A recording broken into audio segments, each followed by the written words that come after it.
So this is like the lightning round here. You just tell me how you're going to solve these problems. ISIS. How are you going to defeat ISIS? I would hit them so hard. I would find our proper general. I would find the Patton or the MacArthur. I would hit them so hard your head would spin. Now remember, and I sent you the document, I said in 2004 we should not go in and do that whole thing with Iraq. It was a disaster because I said that Iran will take over and it'll totally destabilize the Middle East. But there's nobody bigger or better at the military than I am. Are you telling me you're going to send American ground troops into Syria? I'm not telling you anything. And the reason I'm not is because if I run and I win, I don't want them to know the game plan. Okay. Let me but just you say have something. to. If you Bill, want to hit them hard, I'm probably going to have to say I have a way that would be very effective with respect to ISIS. But when I watch Obama get up and talk about in 2 weeks we're doing this and in 3 weeks we're doing that. Put American ground troops in to chase them around? Take back the oil. Once you go over and take back that oil, they have nothing. But how do you take it back? Right, you have to go in. You have to go in. With ground troops? Well, you bomb the hell out of them, and then you encircle it, and then you go in, and you let Mobil go in, and you let our great oil companies go in. Right. Once you take that oil, they have nothing left. You're going to have unintended consequences. You're going to have Iraq not wanting you to do this, Syria not wanting you to do that. There is no Iraq. All right, so you don't respect them. I don't have any respect for them, no. All right, so they're out. I don't respect Syria? Are you going to violate their territory? You know, interestingly, Syria is supposed to be our enemy. Iran and Russia are protecting Syria. And it's sort of amazing that we're in there fighting ISIS in Syria, so we're helping the head of Syria, who is not supposed to be our friend, although he looks a lot better than some of our so-called friends.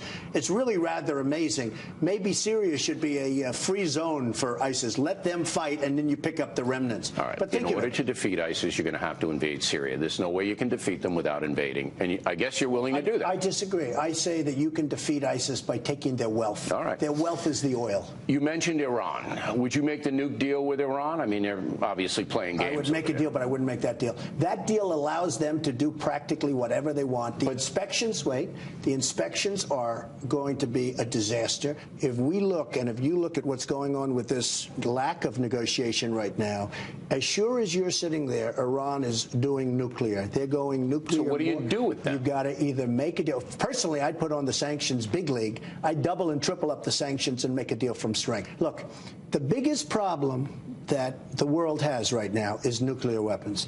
Global warming is not our big problem. Our big problem is the maniacs that are controlling weaponry that has never been like it is today.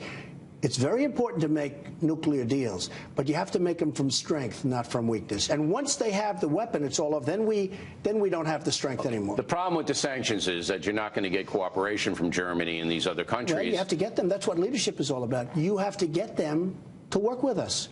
You have Obama that wants to play golf instead of deal with people. You know, part of being a leader is to get everybody in line. And you think you could convince? Yes, I think I could. That's what I've done. I've made a fortune with foreign countries. Putin. What do you do to Putin? Well, Putin has no respect for our president whatsoever. He's got a tremendous popularity in Russia. They love what he's doing. They love what he represents. So we have a president who is absolutely, you look at him, the chemistry is so bad between those two people. I was over in Moscow 2 years ago. And I will tell you, you can get along with those people and get along with them well. You can make deals with those people. Obama can't. He's not. So you could make a deal with Putin to stop his expansion? I would be willing to bet I would have a great relationship with Putin. It's about leadership. Based on what? You're two macho guys? No. I mean, based on a feel. Okay, you know, deals are people. You sound like George W. Bush. He looked into his soul and said he was a good guy. Come on. Bush didn't have the IQ. You know what I'm picking up from this? You'd buy Putin. You'd buy him off. I wouldn't buy him. I wouldn't buy him at all. I would be able to get along, in my opinion, with Putin. Now, it's possible not. I'm not saying 100%. But I think I would have a very good relationship with Putin. Right. And I'll tell you what, it's actually important for this country to do that. You can't have everybody hating you. The whole world hates us. And one of the things that I heard for years and years, never drive Russia and China together. And Obama has done that. Okay. I actually laughed when you said you're going to build this giant wall from San Diego to Brownsville and the Mexicans are going to pay for it. The Mexicans are going to pay for the wall. Let me tell you, the Mexicans are the new China. What they're doing to this country. They're not going to pay for the wall. You have to let me handle that, okay? Well, tell me how you're going to make them pay for the wall. Because they are ripping us so badly. Okay. The deals. No, I'll tell you how. Tell me. Because I'll cut off I'll start charging for their product coming into this country. Mexico is living off the United States. So you try to strangle them economically unless they pay for the wall. They will pay for the wall. And the wall will go up, and Mexico will start behaving. Mexico is not our friend. Or you'll break them economically. I will do something that they will not be thrilled. All right. Chinese hacked into our federal government system. What do you do to them for that? Well, you're going to have to do something with China economically also. China, the power we have is that we have rebuilt China.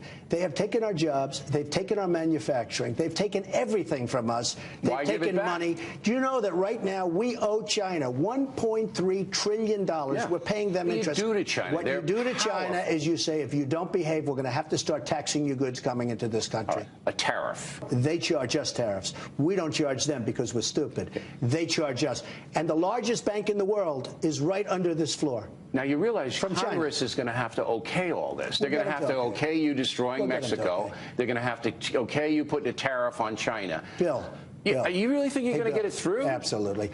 I've been dealing with politicians all my life. They're going to fold under you? They're not fold. They're going to make just that's what they do, Bill. So just like Putin, you're going to make him your friend. You're going to be able to make Congress your friend, too, you think? I think so. Absolutely. Right. I think so. All right. Now let's turn to domestic issues. The reason that we have income inequality, while you make an enormous amount of money and other people don't, is because you're very well educated. You look out your window here at Trump Tower, you look over to Harlem, you got kids who don't know anything with bad parents in terrible public schools. Big problem. How are you going to fix it? Big problem. The African-American kids are in worse shape now than they've ever been, and we have a black president. This was not supposed to happen. You have to create incentives for people to work.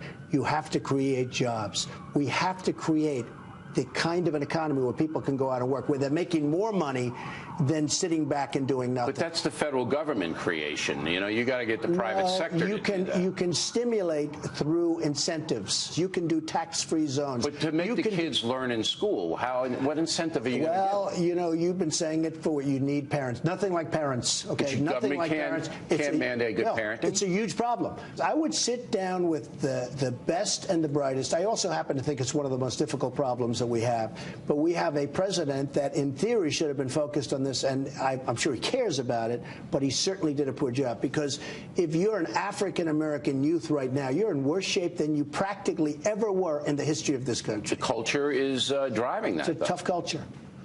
Hillary Clinton, first woman president. War on women.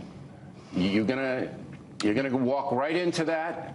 Well, I laugh when I see it. I was watching her talking about income inequality. That can be beaten. That can be beaten very. All you have to do is take a look at her donor list. But if you attack her, you're going to be anti-women. It's all right, and that's you know what? And maybe I don't win for that reason, but maybe I do. Final question: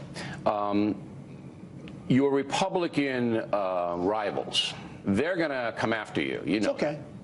You don't really take criticism all that well. You lash back. Yeah, I lash back. Yeah. Why wouldn't I lash back? You know? Well, now the president is supposed to have some kind of elevation, you know, where you have to overlook some things. You're not real good at that. Well, I get things done better than anybody. All right. Are you going to slash and burn through this Republican field? Well, I don't have a lot of respect for many of them, and I can tell you. Anybody you respect? No, I don't want to say that, but yes, I do a couple. But I will tell you, I've been dealing with politicians all my life. They are all talk, no action, never going to get done. They're controlled by the lobbyists. They're controlled by donors, and they're controlled by special interests. When I tell somebody to do something, I'm not going to get a lobbyist calling me the next day, say, please don't do that, even though it's good for America. You got to go through. You're right, and I've been going through them all my life. All right, you're telling me I've been dealing with them all my life. Okay. I mean, this building was not supposed to get built. This building was supposed to be 18 stories tall, and it's 68 stories tall. All right. I dealt with politicians. The first debate is Fox, and the top 10 on the polling average are going to get in. So you may very well get into that debate. All right, fine. All right, so you're going to be looking at the other 9. Are you going to slash them? Are you going to get up there Honestly, Bill, I won't be the nicest. I'm just going to be honest. I'm not going to slash him, but I'm going to be honest. They don't have it. They're never going to bring this country So you're going to look Jeb Bush in the eye, and you're going to go, common cause of disaster, and you're this and you're that. I'm not a big fan of Jeb Bush. The last thing we need is another Bush, okay? Believe me. The last thing we need is another Bush. So you're going to slash and burn. All of my life, they're all talk, they're no action, and they're totally controlled by their donors and by the lobbyists. This country, if we have another politician that includes Hillary, we have another politician, this country's going down.